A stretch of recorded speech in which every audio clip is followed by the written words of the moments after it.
Hello friends, this is Deep here and today's video I will read you the very interesting story and it's a very funny story. The name is The Wise Old Woman, chapter number 4 of class 2. तो चलिए अभी हम इस story को देखते हैं। तो जैसे बच्चों देख रहे होंगे स्टोरी का हेडलाइन है द वाइज ओल्ड वुमेन। तो वाइज मीन्स होता है बच्चों बुद्धिमान, ओल्ड मतलब होता है बूढ़ा या बूढ़ी, वुमेन मीन्स होता है औरत, मीन्स एक बुद्धिमान औरत, एक बूढ़ी बुद्धिमान औरत। इस कहानी का शीर्षक है, हेडलाइन है, उन्हीं के बारे में पढ़ना है। तो यहाँ पे बच्चों देखो शॉर्ट इंट्रोडक्शन दिया गया है। क्या है? Is it good to tease anyone. Tease means होता है बच्चों तंग करना। क्या किसी को तंग करना अच्छी बात है? आप सोच लो, ये बिल्कुल भी अच्छी बात नहीं है। The two young man try to tease a kind old women. इस स्टोरी में बच्चों दो यंग मैन, दो जवान आदमी एक बहुत ही दयालु औरत को तंग करता है। But they were caught in their own trap. लेकिन वह अपने ही जाल में दोनों व्यक्ति फंस जाता है। जो जाल बिछाता है उस बूढ़ी औरत के लिए, वो खुद ही उसमें फंस जाता है। And became a laughing stock for they. और क्या है, एक बहुत ही हास्यजनक बात होती है। अब वो क्या बात है, हम जब स्टोरी पढ़ेंगे हम लोग तो जानेंगे, मुझे भी नहीं पता। तो चलिए अब स्टोरी को शुरू करते हैं। Once there lived a woman in a village. एक बार एक महिला एक गांव में रहती थी। वंस मतलब एक बार, एक महिला एक गांव में रहती थी। She was very kind and gentle. वो महिला बहुत ही दयालु, काइंड मीन्स होता है दयालु, वो महिला बहुत ही दयालु और नेक स्वभाव की थी। She always help the villagers and advise them.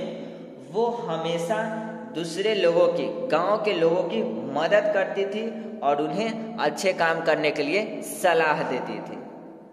Whenever they were in need, और वो सारे चीजें गांव वाले को देती थी जो उनको जरूरत होती थी। वो हेल्प भी करती थी सारे को और उनको अच्छा सलाह भी देती थी। Therefore the villagers also loved and respect her very much।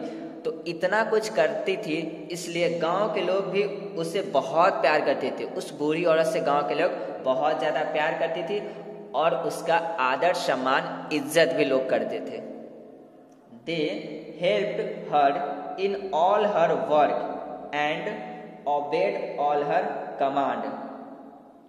वे लोग हमेशा उसकी मदद करते थे। गांव वाले हमेशा उस बूढ़ी औरत की मदद करते थे और उसकी सारे आज्ञा का पालन करते थे। वो जैसा निर्देश देती थी वैसा ही लोग काम करते थे। क्योंकि वो एक बूढ़ी औरत थी, उसके पास बहुत हुनर था, तो लोग उसकी कहा भी मानते थे।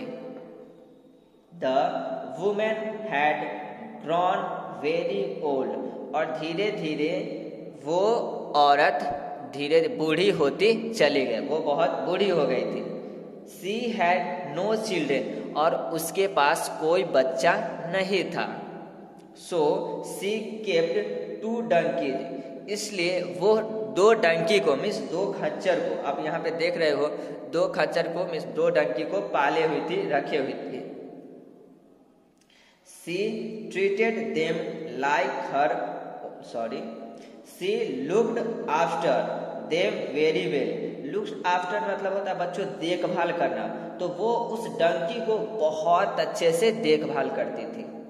She fed them well. Fed means मतलब होता है बच्चों खाना खिलाना।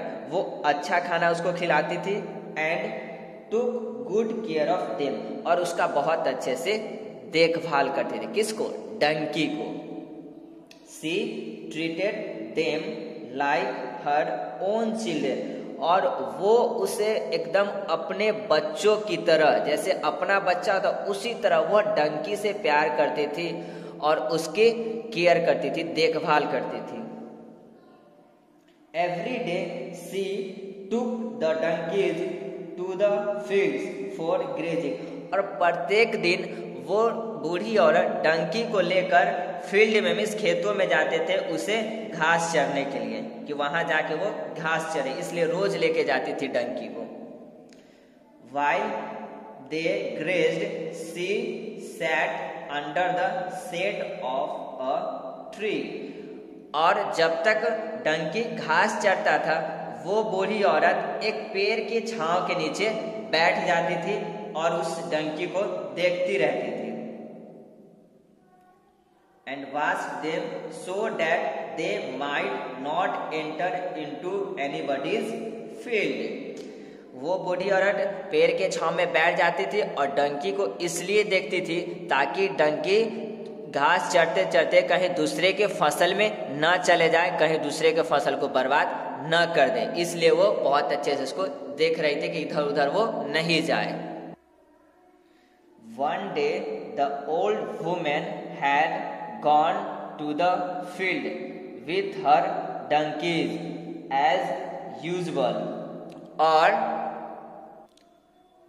हर दिन की तरह वो बूढ़ी औरत फिर से अपने डंकी को लेकर उसे फील्ड में लेके गई उसको चराने के लिए।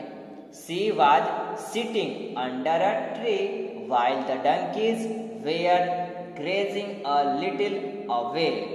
और जब डंकी उस बूढ़ी औरत से थोड़े दूर पे जाता है चरने के लिए तो वो बूढ़ी औरत फिर से पेड़ के नीचे बैठ गई। Some farmers were also there. और कुछ किसान भी वहां पे थे।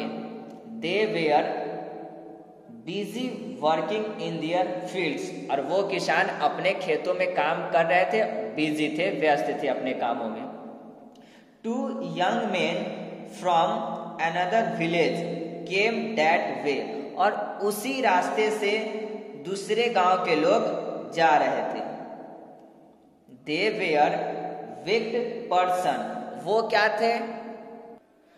वे दुष्ट किस्म के आदमी थे। वे जो दोनों थे वो विक मीन्स वो दुष्ट किस्म के आदमी थे, अच्छे नहीं थे।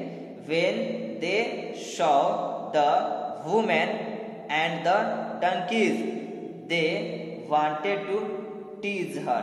जब वो बूढ़ी औरत को और डंकी को देखता है तो वो सोचता है कि हम इस बूढ़ी औरत को परेशान करें, वो उसे परेशान करना चाहता है।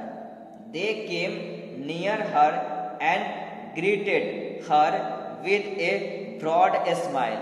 वो दोनों व्यक्ति, दोनों अजनबी उस बूढ़ी औरत के पास जाता है और उसका अभिवादन करता है, मीन्स नमस्ते करता है और फिर बहुत ज्यादा ठहाके लेके हंसने लगता है। Good morning mother of donkeys, they said with a smile. वो एकदम ठहाके लेके हंस रहा था और बोलता है गुड मॉर्निंग। वो जो डंकी लेके आई हुई थी औरत उसको बोलते हैं good morning. The old woman looked at them for some time and then see to smile. वो बूढ़ी औरत को जब गुड मॉर्निंग बोला तो बूढ़ी औरत कुछ देर तक उस दोनों को देख रही थी और थोड़ी देर के बाद वो भी हंसती है, छोटा सा मुस्कुराती है, स्माइल करती है। Good morning my sons, she said. वो औरत बोलती है गुड मॉर्निंग मेरे बच्चों। Come to my house, I have kept fresh green grass for you. तो ये वो औरत बोलती है गुड मॉर्निंग मेरे बच्चों, तुम मेरे घर पे आओ, तुम्हारे लिए मेरे पास ताजे ताजे हरे हरे घास है। ये उसको बोली, ये बूढ़ी औरत बोली वो दोनों लड़के को, तुम्हारे लिए मेरे घर पे ताजे ताजे हरे हरे घास है, तुम मेरे घर पे आओ। The people who were working near me began to laugh. यह सुन के जो आसपास के व्यक्ति जो फील्ड में काम कर रहे थे अपने खेतों में बहुत जोर से हंसने लगे। The young men were ashamed. They went away from there without saying a word. वो असेम्ड हुए, एकदम आश्चर्यचकित हो गए। वो जो दो आदमी गए थे उस बूढ़ी औरत के पास, बूढ़ी औरत का ऐसा जवाब सुन के एकदम आश्चर्यचकित हो गए, सोच में पड़ गए और वो वहां से बिना कुछ कहे हुए बूढ़ी औरत को वहां से चल दिया। तो बच्चों वो गया था बूढ़ी औरत को टीज करने के लिए, परेशान करने के लिए, लेकिन बूढ़ी औरत उसे देखते ही समझ गए थे उसके नेचर के बारे में। तो वो ऐसा जवाब दी जिससे उसका खुद मजाक बन गया और गांव के जो लोग थे जो खेत में काम कर रहे थे वो भी उस दोनों लड़के पे हंसने लगे। तो इसलिए हमें किसी को टीज नहीं करना चाहिए, परेशान नहीं करना चाहिए, नहीं तो वहाँ पे हमारा उल्टा मजाक बन जाता है। ओके, होपफुली आपको आज का स्टोरी पसंद आया होगा। अगर पसंद आया होगा तो वीडियो को लाइक कर दीजिएगा एंड चैनल को सब्सक्राइब कर लीजिएगा। मिलते हैं नेक्स्ट वीडियो में क्वेश्चन एंड आंसर के साथ इस चैप्टर के।